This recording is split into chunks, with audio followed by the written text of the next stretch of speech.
Okay, guys, the Honda Goldwing is down for the count, and I'm ready to put a bullet in that thing. I will fill you in on the story, but it was a huge problem, frustration, and basically, I died coming into a city about 90 miles away, 80 miles away, three-lane traffic, and it just died on me in mid lane. I coasted over. And but anyway, come on inside and I'll fill you in on this story, and then we'll tell you how we tracked it down. It took us 3 days, but we tracked it down and figured out what was wrong. All right, guys. So here's the skinny on it. We been driving the Goldwing for about 3 weeks, and it has been fantastic. I had a nice little list here of about 8-9 things that I wanted to pick up and stuff for when I go on the trip, just for things that could go wrong. Alternator, a little fuel pump that you can assembly and get by for quite a while till you buy the really $200 to $300 one. You can get one for $30 that you can wire right in, and it works great. A lot of people have done that. Some of them last forever, and some of them don't last very long, but at least you can fix it on the fly. Tons and tons of research on the Honda Goldwing, which I've done even a ton more research on the Honda Goldwing. This book here, even though that this book is great, this book is intimidating because you have got 700 pages of crap in there that you may have to try to figure out. Anyway, so after that I had a doctor's appointment about 80 miles to the south in Grand Haven, and I had to go through Muskegon. So I thought, well, I'll take the Goldwing and we'll stretch its legs a little bit, put a little more seafoam in, and just stretch it out there where we can get up to 55, 60 mile an hour, which I did find out that the Honda Goldwing does not runs about 4 miles an hour less than what the speedometer says. And that was by GPS. So anyway, no big deal, but I ran about 60 mile an hour, all the way down, run the cruise route, everything. So I was coming into the city. I took back roads a lot because that's what I want, but I had to get on the expressway to get through the Muskegon area. And that, anyway, long story short, I'm shooting through Muskegon, 3 lanes of traffic. I'm in the center lane. I've got the cruise going. I'm thinking, well, I better back off the cruise here and just kind of be able to have full control here with all this traffic. I go to hit the cruise, it just dies. I mean, it just completely dies. So I call it a couple of curse words, coast over to the thing, and I thought maybe I bumped the kill switch, the on and off switch, kill switch that's on the handlebar. And anyway, I get off to the side and the traffic is horrendous and I can't do much. So I had some people stop and trying to help, and we can't even, that's why I didn't film it, because you'd never been able to hear anything. It was just horrible. So I pushed that Goldwing back against traffic to get up into an exit and get off in about half a mile. I had 3 people stop and kind of, offer to help push a little bit. I even had a sheriff, a female sheriff that was on the exit ramp, and she pulled over and she's like, how are you? You need any help? I said, well, I'm just pushing it to the end of and she actually helped me push it to the end of the exit there where I was more safe. I mean, she was incredible. What a nice lady. Big shout out to Muskegon Sheriff's Department and City Police. That was so nice of her. And she just said, I'll be back by in a couple hours, make sure you're okay and stuff, because I told her I had somebody finally coming. So I made some calls to, people had trailers and a couple people they just couldn't do it. They were out of town, whatever. Ended up getting the ones I delivered trailers with and all that. He came down and got me with a trailer, because I couldn't, I checked all the fuses, I checked everything. I did everything for about 2 hours, which you can do. I mean, there's a lot of it you can't do. I just didn't know I just had no idea what. I thought it was a fuel pump. I thought for sure it was a fuel pump.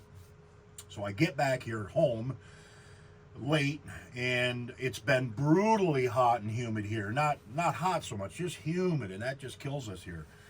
So I worked on it all day on Friday, most of the day, and then I had to go to work. Then I had trailers on Saturday, trailers on Sunday, and working Saturday and Sunday at the store. And so today, on a Monday, is really my only day that I've had to get back to it. And this morning, after numerous calls, lots of research and this and that, I bypassed the kill switch, because it wasn't the fuel pump. Fuel pump was actually pumping, but it it wouldn't, when I would go to start, it wouldn't pump and prime.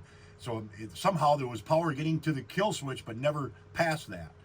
So and another buddy, William out of Pittsburgh, said, well, jump and bypass that kill switch. And then Brenton from up in Octonagon said, it's probably that kill switch, or it's just a simple electrical thing. And they were 100% right. So I took and today cleaned all those parts and everything and checked a bunch of testing before, and I'm like, I'm getting intermittent power on that kill switch. So it definitely is. And all of a sudden I got power, and I hit the start button and the fuel pump's pumping, and it starts right up just like it's been doing normally. So it isn't the kill switch. So long story short, I go back, take the terminals off that kill switch, cleaned everything all up really good and sprayed them and everything and that, put everything back, and it's working at this point. Now I'm probably going to order another kill switch, but I can't find the exact one that will just fit in there. That's all I can find is the whole knuckle piece that, and I'll show you a picture of it, but the whole knuckle piece that's on that throttle side, that whole thing with the cruise and the kill switch and all of that, and that's $200. And I can only, they're hard to find. I can only really find one for the year for this year. I can only find one on eBay after searching, and that one isn't seem to be perfect, but it's pretty darn close to being exactly what I need. Now I would probably get that somewhere in the next 3 weeks, save a little money for that, get that and install that. But that's another kind of a big thing, because now you've got to follow the wires all down, and there's 2 plugs down there, one for the cruise, one for the start. And I think the cruise is again with the kill switch, I believe. I think that's how it works. Anyway, tons of research, tons of stuff. I was basically ready to burn that thing to the ground. And I knew it was simple, but it can be so frustrating when you spend 2 and 3 days and you're just like, where do I go next? Because with the Honda Goldwing, all that plastic is like a day job just to get all that plastic off there to get to your thing. And then all of a sudden you find a faulty wire or whatever it is, boom, it's going. Now you got a whole nother day to put all that plastic back together and hope you don't break any of the pins or any of the little stuff off there and stuff. I see a lot of older Goldwings that's got, zip ties because just that. But we are up, and it's running, and we'll show you a little more of that here in a bit, because we got to go out and put everything back together now, which is going to take me a couple hours, maybe an hour and a half. There's just so much of that. I had to take part of the saddlebag off, so I could get it moved out enough to get the relay cover off and check all the relays. And then somebody told me how to test the relays, and I checked them all and swapped them around, and they all worked. I got them all back in. There was nothing wrong with the relays. So there's a good chance I might order one relay, maybe one relay just to have one. They're only like 10, 12, 13 bucks, and just have one of them spare. I do have a ton of spare fuses now. I picked up a little thing of those, 10s and 15s and 5s and 20s, 25s. But the fuses, everything was fine there. But that could have been, that can be an easy fix, and I want to make sure I have that stuff. I do realize that I'll definitely take a little roll of black tape with me, and of course the thing of duct tape. Anyway, we're going to get back to this. We'll see you guys here in a jiffy. Well, so far so good. We cleaned all the contacts. Not gonna take this off in the off position. I'm going to leave it right in the run position, but that's how she's supposed to be. We got fire, baby. We are up and running. So I think we're going to take it for a little cruise here in a little while. We're going to let this, it was a wet morning. It really kind of sucked having to work on it, but we got it. Put everything together. Took about an hour and a half.